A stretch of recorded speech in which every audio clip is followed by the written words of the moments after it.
This case was another case that bothered me, and it happened several years ago.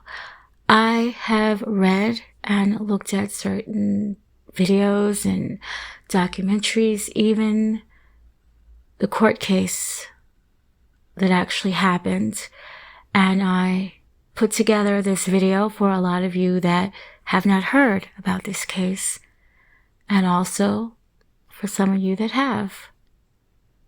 Warning, this video does involve severe child neglect. Certain photos may be disturbing to some viewers.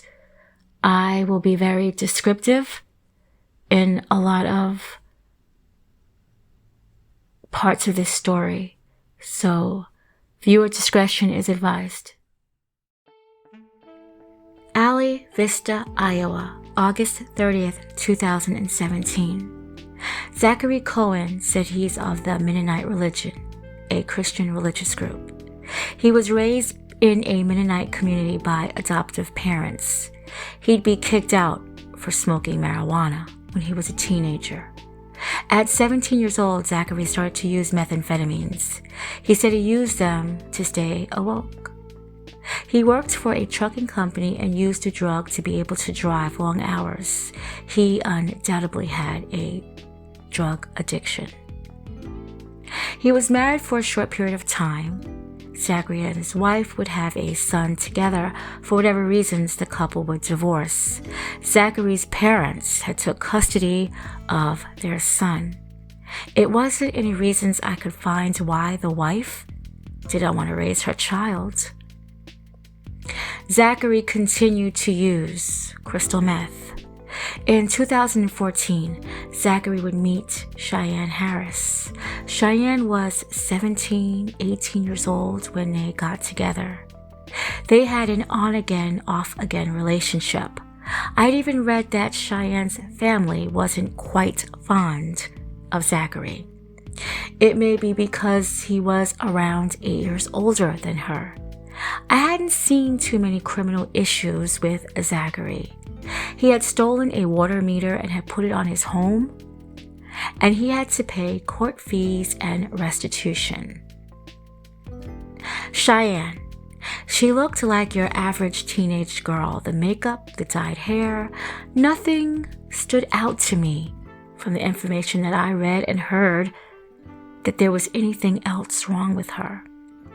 Zachary and Cheyenne would get back together, and several months later, Cheyenne was pregnant. By 2015, the couple had a daughter they named Nyla. Nyla was every bit the apple of her father's eye. By looking at pictures, he seemed to be a good father to Nyla. Yes, I know, pictures lie, but Nyla looked and seemed happy and healthy in those pictures and videos that I saw. She resembles him too. I am not chubby shaming here, but she was a chubby, healthy baby girl. She's a cute little girl. Those who have heard about this story know exactly why I am pointing this out. Nyla was eating daily. She had the love and the focus of her parents. On Cheyenne's Facebook page, it is still present as of April 2022, along with Zachary's. Its pages frozen in time. If we didn't know any better about this horrific story, we never would have guessed. She titles herself a full-time mom. She reposts recipes on her page and ideas of how to turn old household items into new toys for small children. She seems to be portraying quite the homemaker. And of course, pictures of her boyfriend and daughter are posted all over her page. Now, they also showed the love that they had between each other and how complete they made one another. Zachary's page is private, but you can see his profile picture with Nyla sitting on his lap while he was in a truck. And of course, pictures of Cheyenne. About a year later, Cheyenne was pregnant again. This time, the couple was expecting a baby boy. Cheyenne posts the sonogram of her unborn son. She can't wait to have him. She shares baby shower ideas and even a cute little Ninja Turtle outfit for her son. She tells her Facebook friend she's already picked a name out, but she won't tell anybody until her son is born. Zachary, like most drug-addicted people do, they convince the person that they are around the most to share in their drug addiction. In this case, it would be his pregnant girlfriend, Cheyenne, and Cheyenne would do this. And quickly, she became addicted to crystal meth. Zachary said if Cheyenne didn't get the drug, she became hard to deal with. Cheyenne had even said she wasn't the same person while on the drug, but she used it quite often. May 1st, 2017, Zachary would say this in his own words at his trial. Quote, "He was born in the bathtub at my friend Rick's house. Cheyenne thought she had constipation, and she sat and hollered for me to come to the bathroom. And she was like, 'He's coming.' So I immediately freaked out and closed the door and then stood outside for a little bit. Then I ran back in and helped her get in the bathtub to do a water birth," end quote. The courts asked Zachary about water births. He's seen a water birth, and this is how Zachary got the idea. Sterling Koehn was here 2 weeks early, but he was here. Zachary would call 911 and the couple would arrive to the hospital. Blood tests would confirm that Cheyenne was on meth while pregnant. People were outraged to find out that this mother was allowed to take her newborn home. There wasn't any information I could find that Cheyenne had even been reprimanded about this. August 30th, 2017. Zachary had arrived home from work. He prepared food for his daughter. She told him that she was hungry in the way that a 2-year-old would. He said he played a game on his cell phone and he went to bed. On the stand, he was asked, "Did he look in on Sterling?" He responded no. He would later say every time he would try to go to look in on Sterling or pick him up, Cheyenne would say he was asleep, or Cheyenne would say he was colicky. He did recall seeing Sterling peeking his little head out from beyond the blankets. He said one time he had even put his fingers by Sterling's hand and Sterling had grabbed it. People in Sterling's life said, and they told him that Sterling did not look like him. And at this time, he was having doubts that he was even the biological father.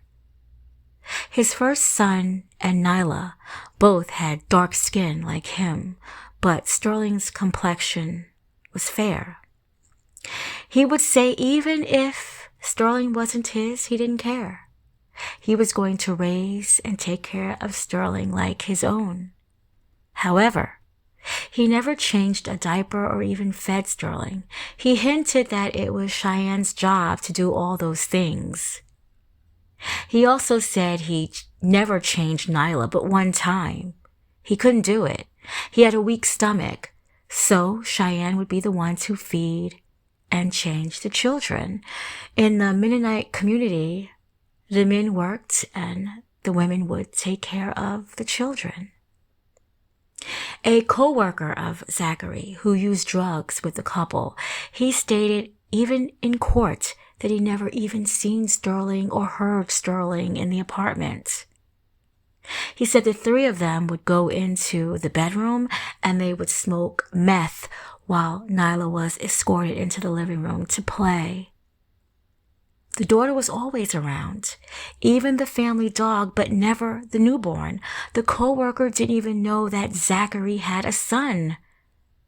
He would speak of Nyla a lot, but not one mention of a son. The apartment was a 2-bedroom. Zachary, Cheyenne, and Nyla and the dog seemed to have slept in one room and Sterling the other. The apartment was dusty and dark and stifling. It smelled of feces, urine, and decay. This is where the full-time mother lived with the father and her 2 children. Sterling was inside his room alone. He'd been alone for quite some time. In Zachary's own words, quote, "I was woken up at 11-something. Cheyenne came running into the foot of the bed there, and I was sleeping, and she dropped to her knees, and she was crying hysterically, and she kept saying, 'He's gone, he's gone.' Zachary said she was incoherent. He could barely understand her. She had to keep repeating herself.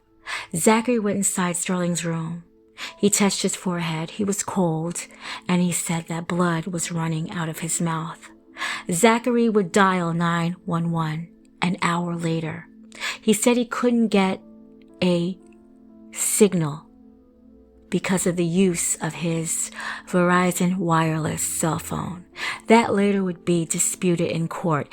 Anytime a person uses a cell phone to call 911 by law, any tower will pick up that call. Here is a small clip of the 911 call placed by Zachary. County 911. This is Zach Koehn. I need an ambulance sent out here to my apartment.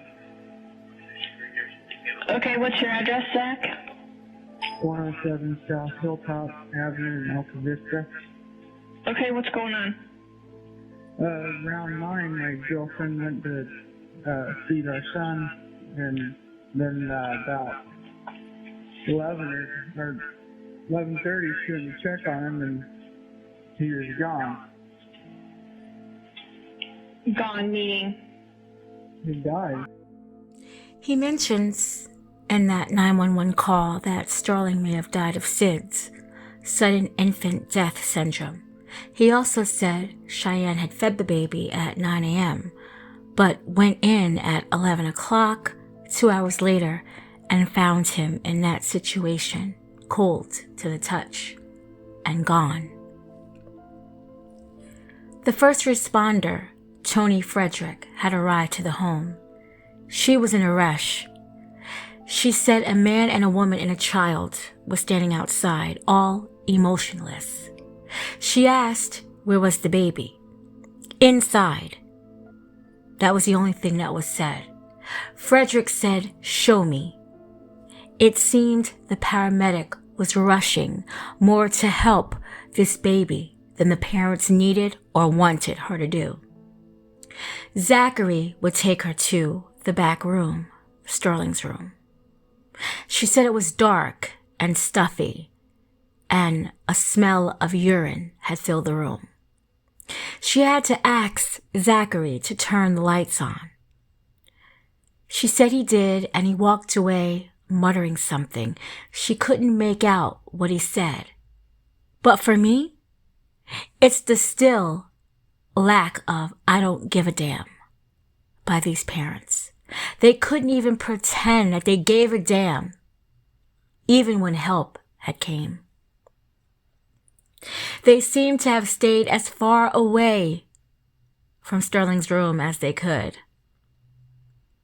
There wasn't any crib that I could see. Sterling was in a swing, and he was facing the wall, placed in a corner with his back turned to the closed bedroom door, and it was extremely hot in the room, and it was dark. The first responder, she said his eyes were dilated. He was staring straight ahead, blood coming from his mouth. He was cold all over, his little hands, his little feet, his arms were stiff and rigid.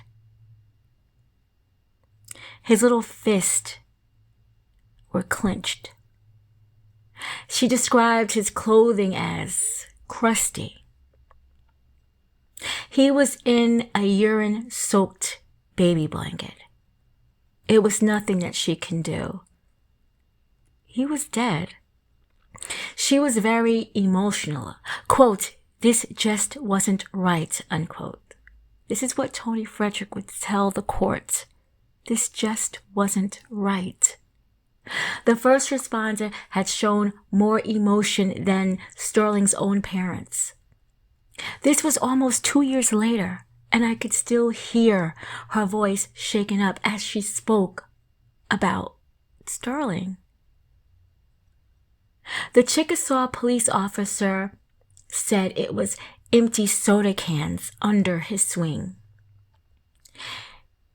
He smelled a sweet-smelling scent, as if candles had been burnt to make the room smell better or to perhaps cover up the scent. There were newborn diapers in Sterling's room, unused, unopened. Additional clothing was around Sterling's swing, but it was belonging to Nyla. It was a dress of Nyla's and a pink toddler blanket that belonged to Nyla.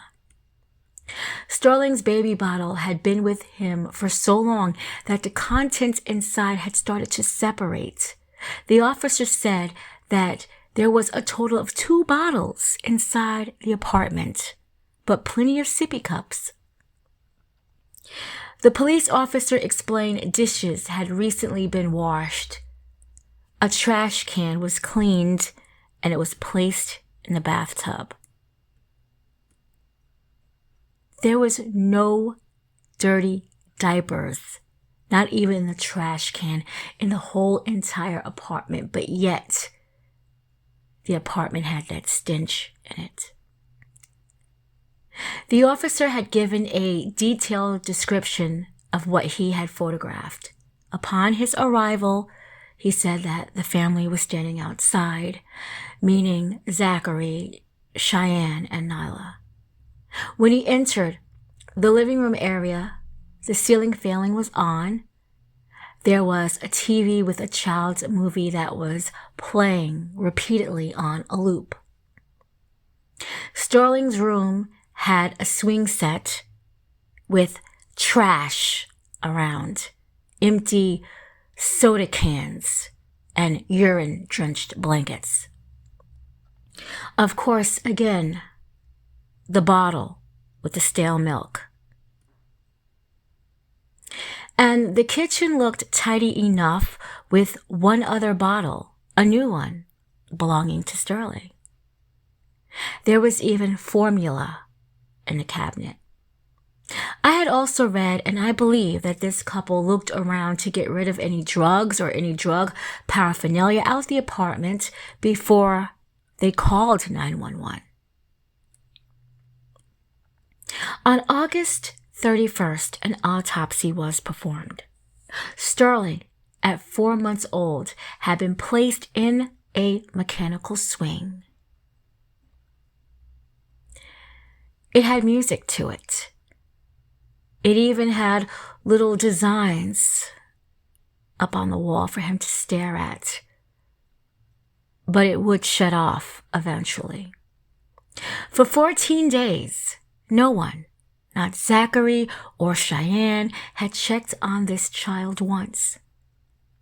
He developed a severe diaper rash that devoured through his skin and allowed E. coli from the fetus to enter through his bloodstream.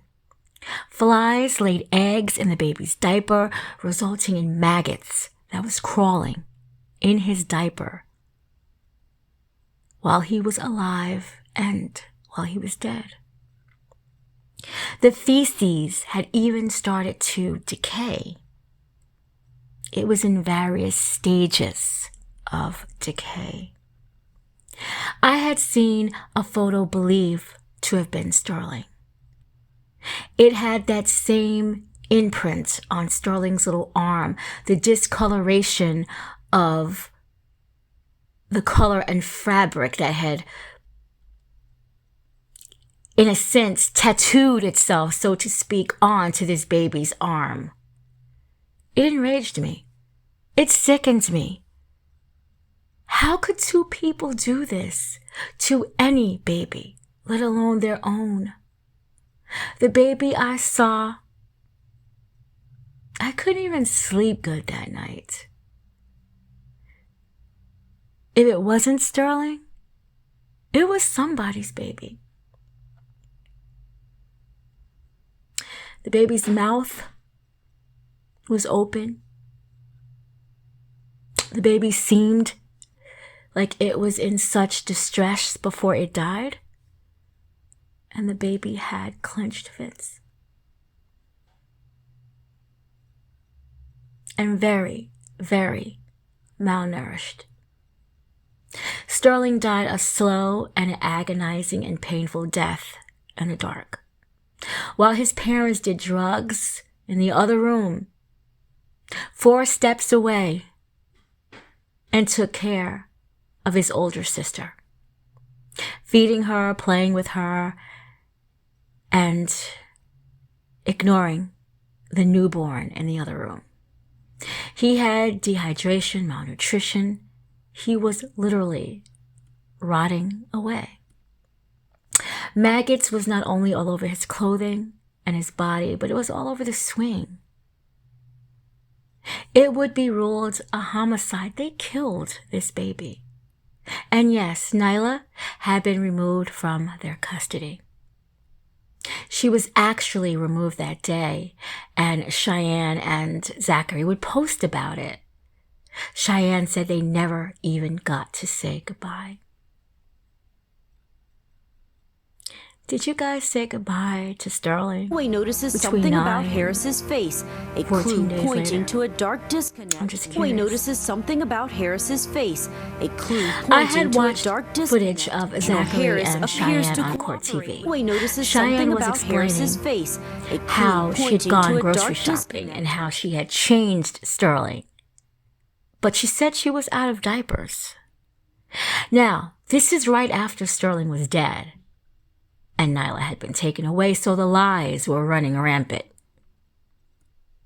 It seemed the couple had tried to do damage control, so to speak, after Sterling's death. Zachary would post he was now living a clean and sober lifestyle, quote, enjoying the clean life, end quote, and how he had been clean for months. He was with Cheyenne, and they had got new tattoos, and they seemed to be happier than ever. Zachary would post of how he couldn't wait to see Nyla, and that Nyla would have to take turns seeing him and her mother. Now, these were postings coming straight from the infamous couple, and they would post a lot. Somebody close to them said they were probably just hoping to get sympathy from their dying son, and they would get sympathy. But they also was receiving a lot of backlash as well. In other news articles, Cheyenne had went to live with her mother in another part of Iowa and was being treated for postpartum depression. Now that could be true, but however, she was still with her children's father. Nice try. The couple was arrested on October 25th, and they both were charged with murder, and they would be tried separately. Medical professionals clarified, did anyone not smell the heavy stench that was coming from the hot, dark room? Sterling had cried. He had to cry from hunger, from thirst. But this couple had chosen to ignore him. Everyone in the home had been cared for. The daughter, the family dog, the parents, everyone but Sterling. Sterling was weighing less than 7 pounds at 4 months old. I cannot tell you what happened when Sterling had arrived home from the hospital. I do know for a good period of time he had spent time with his maternal grandmother. But I do know that last 2 weeks, that baby's life was sheer hell. Even with their drug abuse, they both proved through Nyla that they could feed and take care of a child. Why was Sterling left out? Was it because Zachary was doubtful? Wasn't he a whole adopted child himself? He said his parents were good to him, that they fed him and cleaned him and changed him, even took their grandchild in. Why couldn't he treat Sterling like that? So obviously, there were some infidelities and trust issues going on in their relationship for him to listen to what his friends thought. They tried to say that Sterling being born 2 weeks earlier may have caused a health issue. A lot of women had premature babies. I was a premature baby. My son was born 3.5 months earlier. So this would not work. Zachary would blame it on an 8th grade education. In other words, he was trying to say that he was stupid. That didn't work. He said it was how he was raised. A man worked and the woman stayed home and raised the kids. This is why he never did anything when it came to caring for Sterling. He was definitely trying to shift the blame to Cheyenne. He kept saying over and over again that he put his trust in the wrong person, meaning he should have never trusted Cheyenne. Zachary said he didn't even trust Cheyenne to take his dog Leo and care for him. Zachary said he fed Leo and he took Leo out to use the bathroom. The court would ask him, so if you knew that Cheyenne couldn't completely care for Leo, why would you trust Cheyenne to care for your son? He put his trust in the wrong person. So Leo, the dog, was better taken care of than the newborn. And Zachary agreed. Zachary Koehn received life in prison on December 4th, 2018. Cheyenne's public defender said that she suffered from postpartum depression, even though she claimed that she fed and changed the baby 3 times a day. She even had said that she fed Sterling 2 hours before they would find him dead. Even though they tried to say it was her mental illness, again, she was able to care for her daughter. She was able to post pictures on her social media and take selfies of herself. She just wasn't able to be a mother to her son for some odd reason. It's the only reason that she has to know. Those last 2 weeks were fatal for Sterling. During the court proceedings, pictures of this deceased little boy in his swing had been shown. Cheyenne acted as if she could barely look at it, with her head hanging down and covering her eyes. Why? This was the mess that you made.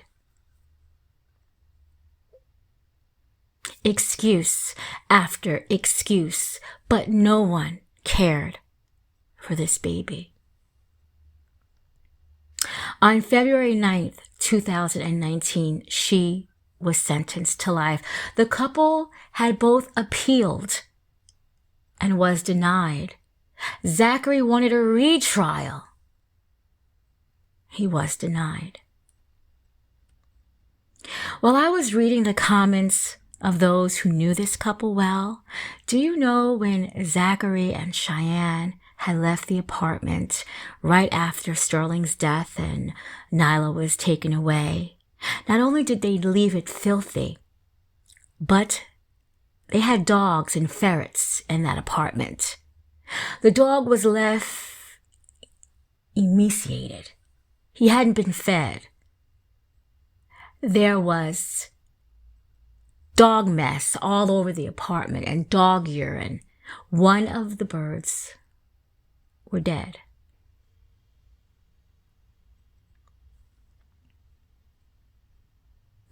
Amazing. I mean, these two really didn't get it. Or they just really don't give a damn.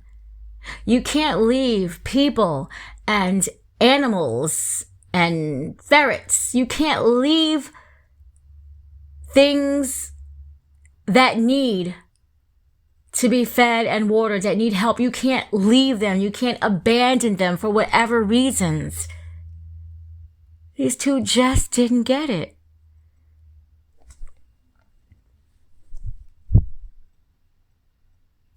Everything I've read and watched on this story could easily put you in a depressive state. This baby was put in that mechanical swing that played music, but eventually it shut off. His family stayed steps away in the other bedroom. Nyla's taller bed was in her parents' room too. An interviewer, and I witnessed it myself during these interviews, she barely knows anything about her son, but Nyla gets hot like her father. So we keep the air on, and Sterling's small. So he stayed in the room where it was warm, and he was a pretty content baby. And so was Nyla. At this point, the interviewer is not even asking about Nyla. When was the last time you believed that you fed Sterling? Nyla loves grilled cheese, I swear. You would have depicted that Nyla was the child that was better cared for, right? In this sense, we believe it is because she's a little bit bigger for her age, which means she's eating for the most part, whether it's peanut butter cookies and wafers and candy, but she's eating. Remember, Nyla slept in a filthy, dirty apartment too. Nyla was booted out that room while her parents smoked meth with a coworker. When Nyla gets older and realizes the gravity of this case, if Nyla isn't like her parents, this should really fuck with Nyla. I don't care. This is what Zachary said. I don't care if Sterling is not my son. I'm going to treat him as if he's mine. I don't know if a DNA test had been taken out to even figure out if Sterling belonged to Zachary. On Sterling's headstone, it's only listed as baby Sterling. He doesn't share Zachary's last name or even his mother's last name, for what I could see. It's like he belonged to nobody. Rest in peace, Sterling. Today is May 1st, 2022. Sterling would have turned 5 today. Happy heavenly birthday, baby boy.